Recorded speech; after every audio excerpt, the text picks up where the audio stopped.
senjata Joshua itu sudah diamankan. Tapi saudara mengatakan tadi, oh saya nembak pakai senjatanya itu kok. Janggal.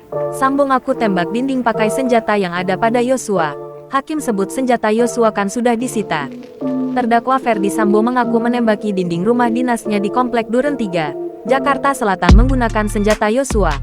Namun, Hakim Wahyu Imam Santoso menganggap keterangan Sambo tak masuk akal. Awalnya, Hakim mencecar mantan Kadif Propam Polri itu soal senjata Yosua.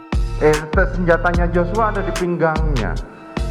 Diketahui bahwa senjata Joshua itu sudah dilakukan penyitaan oleh saudara, diamankan oleh saudara Ricky semenjak di Magelang. Sampai hari konfirmasi itu saya tidak mengetahui di mana keberadaan senjata Yosua. Tetapi kemarin kan saudara mendengar sendiri bahwa senjata yang dijadikan alat bukti oleh jaksa penuntut umum itu adalah senjatanya Joshua.